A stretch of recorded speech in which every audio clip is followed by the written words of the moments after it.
if you're a regular listener, you know that in my coaching work, we teach the concept of 3 meetings are necessary for a thriving practice. 3 types of meetings. Let me walk through those meetings, and then we'll tie this in together how we do team calibration.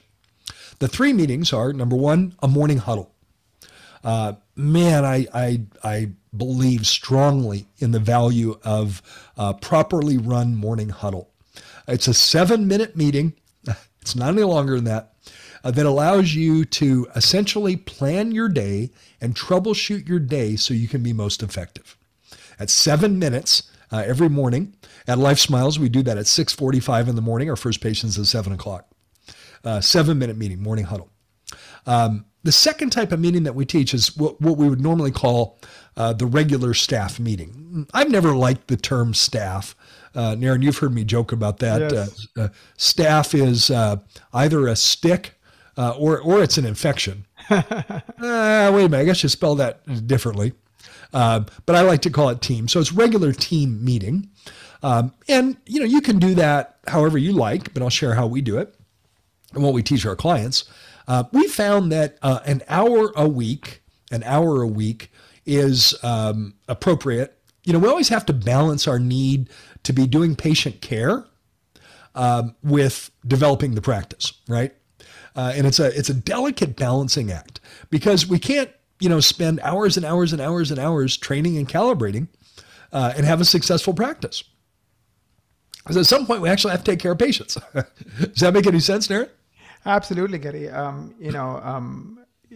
So the way I look at calibration, it's like the glue, right? It's the team is doing all the magic, but you need to make sure the team which is doing all the magic is getting enough time and attention so it can, play the A game, regardless of the changes, regardless of the new players or new faces. Well, and there's a saying that comes to mind here that applies here.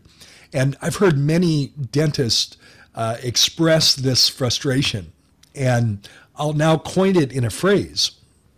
And the phrase is that you're spending so much time working in your practice that you have no time to work on your practice. Yes. That comes, I first learned it from Stephen Covey. Me too. In the 7 Habits of Highly Effective People. His epic book, 7 Habits of Highly Effective People. And habit number 7, he called it sharpening the saw. Sharpening the saw. And the analogy that he used in that is that imagine going back 120 years ago, and you were a lumberjack, and your job was to cut down trees. And you made more money if you cut down more trees. And the dilemma was, imagine that, and by the way, the technology back then was a 2-person buck saw. You've seen cartoons on that where one person pulls, the other one person pushes, the other one pulls, and they go back and forth chopping down the tree. Now imagine that your saw was dull. It needs to be sharpened because you've been cutting down so many trees. You've worn down the sharpness of the teeth on the blade. So the question is, do you take the time to sharpen the saw? And that's an exercise that would take some time. Do you take the time to get your files out and sharpen the saw? Or do you say, no, I've got so many trees to cut down, I have no time to sharpen the saw? Which would be more effective if you just keep using the dull saw and just keep kind of, nibbling away at the tree with the dull saw? Or do you realize, wait a minute, I'd be much more productive if I took a few minutes and sharpened the saw before we just go into cutting the trees? And of course, Stephen Covey would tell you that the latter is the better choice. Take the time to sharpen the blades, the saw blades, so that you're more effective. And the same thing happens, that if we don't calibrate your team, you've got dull saw blades. I think in that book, I still remember vividly, Stephen Covey says, these people are cutting, and it's taking hours. And so somebody says, why don't you take in the minute to sharpen the snow, take some time to sharpen the snow? They're like, oh, I'm busy cutting the tree. I'm too busy cutting the tree. Too busy cutting the tree. And it makes the obvious point that, you can now cut the same tree in half the time if you take that extra half an hour to sharpen the saw. And so let's extend that to dentistry. And there's some dentists that think, I've got so many patients. I'm so busy, taking care of my patients. We have no time to figure out how to do things more effectively. Yes. So you're so busy working in your practice that you don't spend any time working on it. Well, let's go back to the 3 meetings. We got the morning huddle, and then the other is a regular team meeting. Now, an hour a week is what I think is a nice balance between what is practical and effective. It's a nice balance. Now, in my own practice, Lifesmiles, we did not have success with the 1 hour team meeting. It was a lunch meeting, and what invariably would happen is the morning would run over and kind of eat into the meeting time, and then the afternoon would start a little bit early. And what was supposed to be a 1 hour team meeting ended up getting very compressed and not very effective. So we made a change and decided to do a meeting every other week, but make it 2 hours. Make it 2 hours every other week. It's the same hour a week, but now it's every other week for 2 hours. And that's been a lot more effective for us. So if you struggle with doing a weekly team meeting because of the same challenge that we have, maybe a little pivot to doing that team meeting 2 hours every other week would be more effective. It's proven to be a lot more effective for us. And then the third type of meeting that I teach my clients is a meeting that we do semi-annually. We do it twice a year. And it's an all-day meeting. Well, it's an all-day block of time. Let me break that down. It's an all-day block of time. And the way I recommend you do that is in the morning, 8 to noon, you actually do a team meeting where we have an agenda and we have structure to that. So 8 to no patients that day. And we go 8 to noon.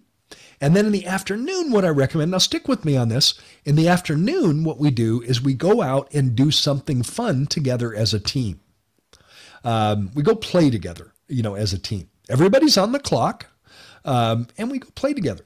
And I recommend you come up with a budget, and maybe you assign 2 or 3 team members to be your committee that day to plan the activity.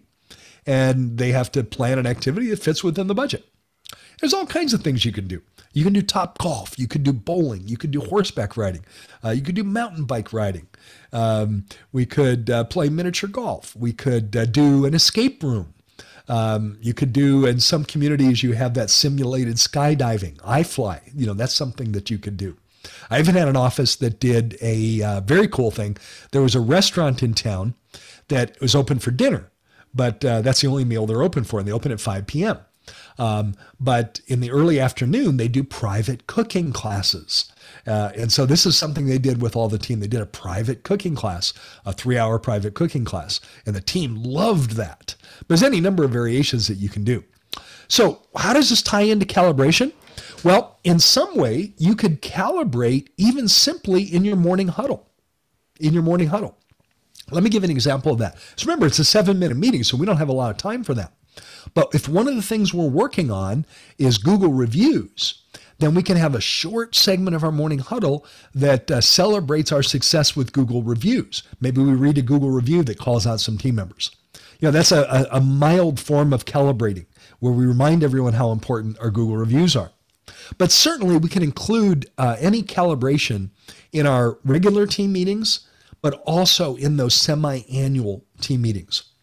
Because if you do the 2-hour regular team meeting, it's going to give you enough time to do some training, to do some in-service work, to talk about, maybe the next team meeting. Let's follow through on the example that I used about going out and taking a Dr. Hornbrook smile design course. Maybe, Doctor, you and your assistant come back in the next team meeting and essentially debrief with everyone what you learned in Utah at Dr. Hornbrook's live patient smile design course. And certainly you can incorporate things like that into your semi-annual team meeting because of the amount of time that you're going to have to do that. Because calibration, again, is not a set it and forget it. It's not a set it and forget it. It's something that you're going to want to do in an ongoing way, and you always want to make sure you're calibrating. It's like if you slightly get off calibration, it can really affect the results that you see in your practice. And conversely, if you bring it back into alignment, mild, in a very subtle way, it can produce a significantly better result. And so that's really what team calibration is all about. And for those of you that say, I just don't have the time to do that, I'm going to ask you to think about Stephen Covey's concept of sharpening the saw. Because that one will, when you think about it that way, I think you realize you don't have the time to not do this. I know that was a double negative, but you don't have the time to not do this because of the consequences.